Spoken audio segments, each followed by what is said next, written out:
네, 약보합권에서 문을 열었던 우리 증시는 현재 상승 전환에 성공해서 오름세 이어가고 있습니다. 코스피 지수는 2748선 지나가고 있고 코스닥 지수는 873선에서 움직이고 있는데요. 오늘 시장에서 가장 중요한 건 섹터를 보더라도 실적인 것 같습니다. 실적 좋은 기업들 위주로 신고가 흐름도 이어지고 있고요. 오늘 종목에 대한 이야기 이분과 풀어보도록 하겠습니다. 박건희 KB증권 프라임클럽 스쿼드 차장님 나오셨습니다. 어서 오세요. 예, 안녕하십니까. 반갑습니다. 네, 반갑습니다. 저희 먼저 머니맵 통해서 섹터 흐름부터 짚어보도록 하겠습니다. 오늘은 삼성전자, SK하이닉스 상승부를 켜고 있고 한미반도체, 리노공업 같은 또 작은 종목들이 더 강한 모습을 나타내고 있죠. 그리고 테슬라 관련해서 또 이슈 나오면서 2차 전지주들 대부분 약세를 나타내고 있는 가운데 엔캠이 또 두 자릿수 급등세를 나타내고 있습니다. 또 헬스케어 쪽에서는 삼성바이오로직스 정도가 오름세를 나타내는 것 같고요. 오늘 확실히 어제와는 좀 사뭇 다른 분위기인 것 같습니다. 오늘은 또 게임 엔터 쪽도 괜찮아 보이고 일부 종목들이요.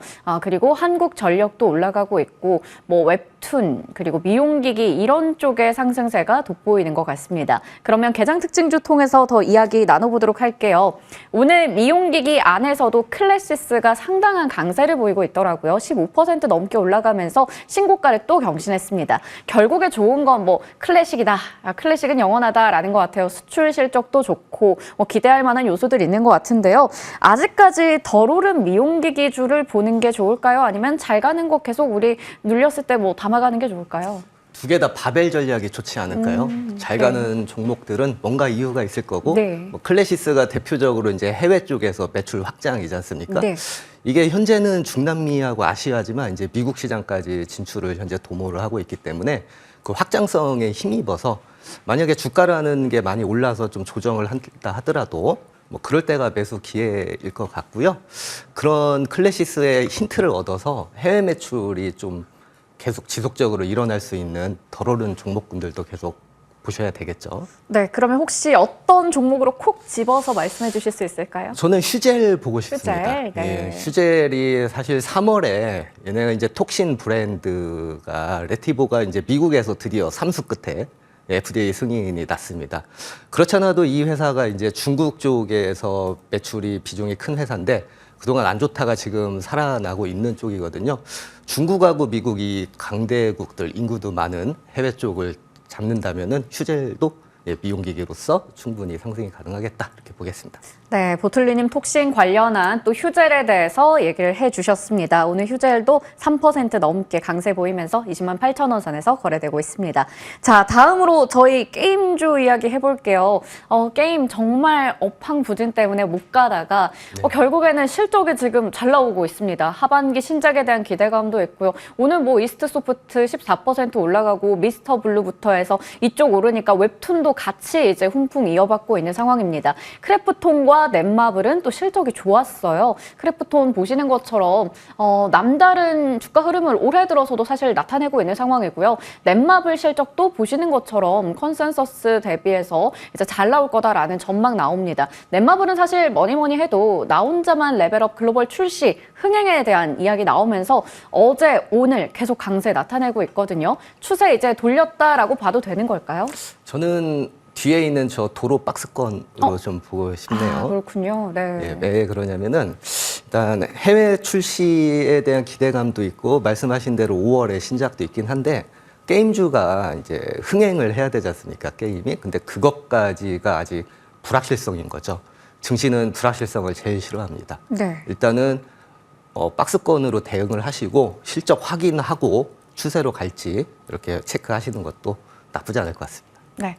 아직까지는 우리 좀 추세를 확인할 필요가 있다. 실적을 먼저 체크해보자. 넷마블에 대해서 말씀해 주셨고요. 하지만 크래프톤은 다른 게임주 대비해서 너무 독보적으로 잘 갔거든요. 오늘도 신고가 기록했고요. 네. 이거는 좀 다르지 않나요?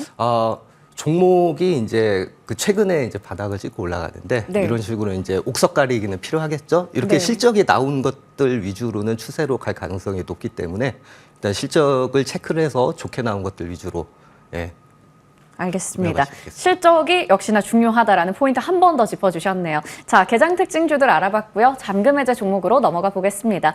오늘 첫 번째 종목은 계속해서 요즘에 또 부각받고 있는 AI 소프트웨어 쪽입니다. 애플도 AI 쪽에 가세한다라는 얘기 나오면서 부상하고 있는 건데요. 오픈 엣지 테크놀로지 확인해 보도록 할게요. 자, 엣지 컴퓨팅 시대의 돌입이라는 게 바로 첫 번째 투자 포인트가 될 텐데요. 네. 5월 2일이죠. 애플이 실적 발표를 하면서 그 AI가 애플 전 라인에 걸쳐서 기회다 이렇게 좀 얘기를 했어요. 급기야 7일이었죠. 온라인 렌루즈 행사에서 신형 아이패드 프로하고 네. 에어에서 M4 칩을 이제 공개를 하면서 이 칩은 강력한 인공지능을 위한 칩이다 이렇게 소개를 했습니다. 이렇게 이제 본격적으로 엣지 컴퓨팅 시대에 돌입했다는 게 키포인트가 될 것 같아요. 엣지 컴퓨팅 비중이 2026년도까지 29%가 증가를 해서 현재 21% 정도 증가 점유율에서 27%까지 현재 상승할 걸로 이렇게 보입니다. 네, 데이터 센터 분야에서 이 엣지 컴퓨팅의 비중이 많이 늘어나고 있는 상황이다. 먼저 그 규모를 좀 체크해 봤고요. 다음 투자 포인트로 넘어가 보겠습니다. AI 가속기 이쪽도 뭐 지금 관련해서 굉장히 많은 국내 부품주들 뭐 다 움직이고 있긴 하거든요. 네, AI 가속기 시장하고 그 처리하는 디램이 속도가 좀 너무 느려요. 그러니까 가속기 시장은 되게 빨라지는데 나는 요구하는 데이터가 100인데 디램은 처리할 수 있는 속도가 30밖에 안 된다. 그렇게 되면은 엣지 컴퓨팅이 암만 성능이 좋아도 자기의 능력을 다 발휘를 못 하겠죠. 그 보시는 표와 같이 회색 부분이 AI 가속기가 요구하는 데이터량 증가 속도입니다. 이게 9년간 2020년간이죠. 20년간 9만 배가 증가를 했는데 디램 처리 속도는 20년간에 그 30배밖에 증가를 안 했어요. 그래서 그 격차가 계속 벌어지고 있기 때문에 어떻게 하면은 메모리 속도를 증가시킬 수 있는가 이게 지금 관건이 현재 좀 되고 있습니다. 그래서 이제 마이크론에서 밝히기를 SoC하고 HBM을 결합을 함으로써 이 AI 가속기와 메모리 사이에 그 발생하고 있는 격차를 줄일 수 있다고 이렇게 좀 밝히고 있는 거죠. 네, 지금 같은 상황에서는 이런 빠른 거 속도 참 중요한데 이 성능의 격차를 줄여간다라는 측면에서도 이런 AI 소프트웨어들이 상당히 중요한 역할을 하고 있습니다. 자, 그러면 이제 세 번째 투자 포인트가 될 텐데요. 뭐니 해도 중요한 게 실적인 것 같아요. 네, 실적 턴 어라운드 우리 기대해 볼 수 있을까요? 예, 그래서 앞에 거에 그 여러 가지 데이터를 모아 보면은 이때 등장하는 기업이 국내 기업이 오픈 엣지 테크놀로지입니다. 사실 이 회사 같은 경우는 AI 가속기로 불리는 NPU가 대표적이죠. 이 메모리로 이루어지는 SoC 간에 데이터 이동을 원활하게 하기 위해서 반도체 IP 이 설계 기업이 이렇게 될 것 같아요. 이런 IP 블록 자산을 지금 팹리스하고 디자인 하우스에 판매를 해서 로열티하고 라이센스를 받는 구조로 이렇게 돼 있습니다. 사실 이런 트렌드에 발맞춰서 매출액이 급기야 굉장히 큰 속도로 지금 현재 증가를 하고 있는데요. 2022년도에 한 100억 정도 매출액이 났는데 2023년도에 189억으로 현재 수직 상승을 이렇게 좀 하고 있습니다. 영업이익도 뭐 2022년도에는 252억 적자였었는데 2023년도에 지금 165억으로 이제 축소는 시켰어요. 더욱 고무적인 거는 지금 4분기에는 41억 흑자를 이렇게 좀 기록을 하고 있는 게 되게 좀 고무적인 거죠. 근데 2024년도에는 이 회사가 이제 굉장히 큰 폭으로 실적이 가파르게 올라갈 수 있는 여러 가지 요인들이 또 있습니다. 네, 실적에 대한 기대감이 있다라고 말씀해 주셨어요. 차트 흐름을 보니까 연초 대비해서는 약간 눌린 채로 좀 길게 횡보하고 있는 것 같습니다. 어느 정도로 회복을 할 수 있을까요, 주가가? 눌렸을 때 사야죠. 네. 매수가. 오픈 엣지가 한창 이제 그 IP 설계, AI 이런 쪽 할 때 한창 갔었었는데 저희가 이제 주식을 할 때 기억을 해야 될 거가 오를 때에 따라서 하면 좀 늦는다. 주식은 생물과 같아서 이제 추세는 이어지는데 눌림목을 줄 때 사야 될 걸로 보이고요.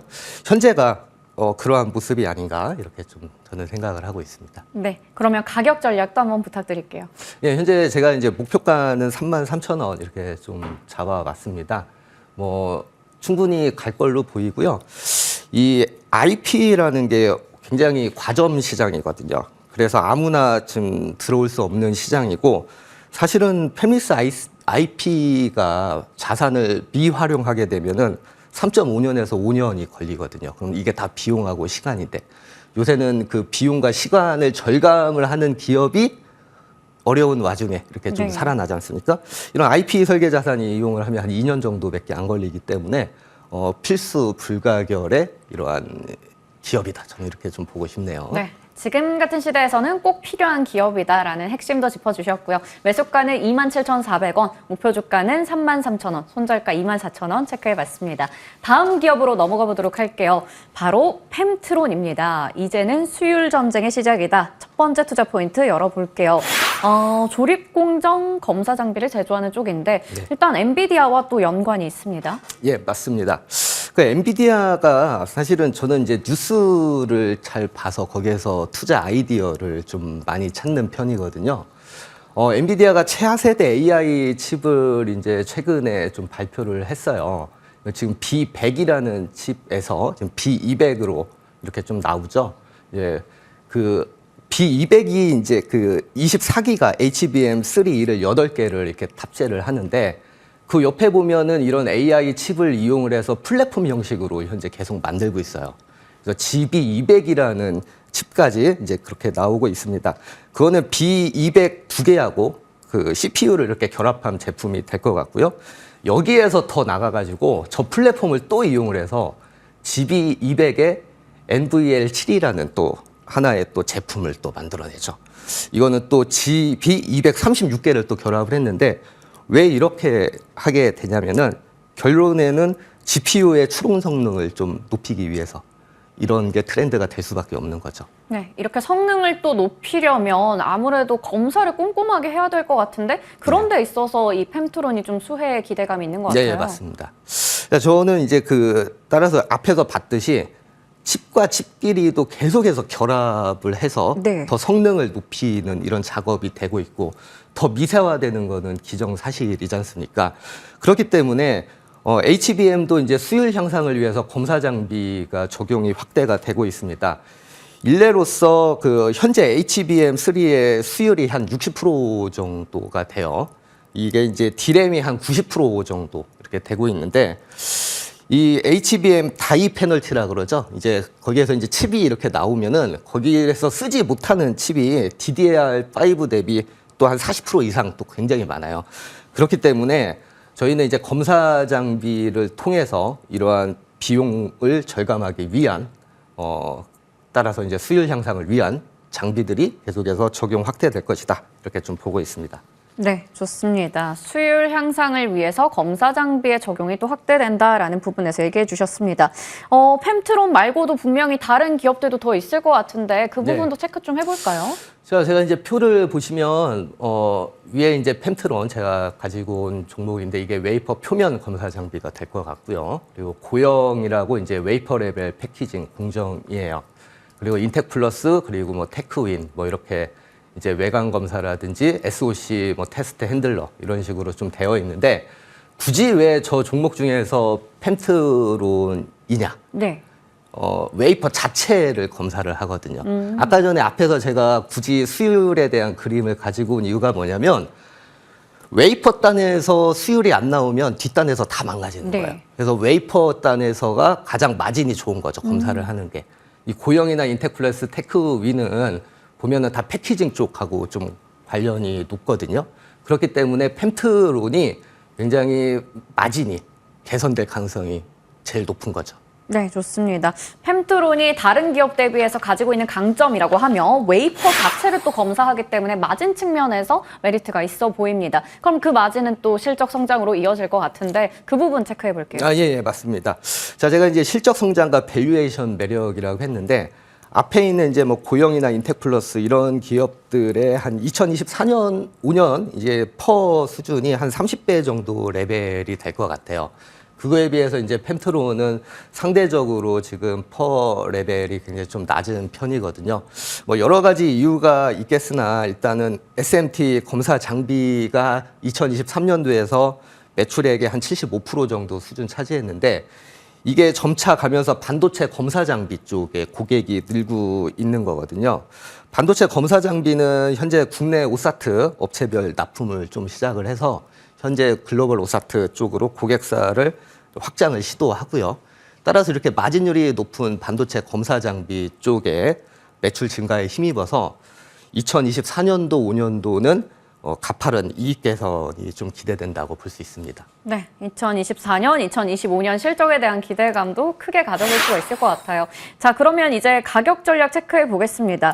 주가 어느 정도 저점까지 내려왔다가 최근에 다시 또 반등하는 모습을 보여주고 있습니다. 가격적으로 좀 메리트 있어 보이는데 어떻게 보시나요? 네, 저는 일단 목표 주가는 한 11,000원 정도 설정을 했고요. 네.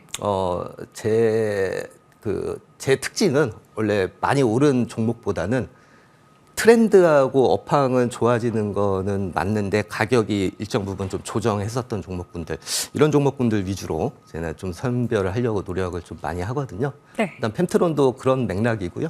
네, 목표가는 11,000원 이렇게 좀 잡아보도록 하겠습니다. 네, 이슈가 있으면서 뭔가 트렌드까지 잘 가져가는 그러한 종목들인데 그중에서도 가격적인 매력이 있는 부분에서 짚어주셨습니다. 펜트론 매수가는 8,900원, 목표 주가 11,000원, 손절가는 7,750원 제시해 주셨고요. 오늘 저희 잠금 해제 시간은 박건희 차장님과 자세하게 풀어봤습니다. 고맙습니다. 예, 감사합니다.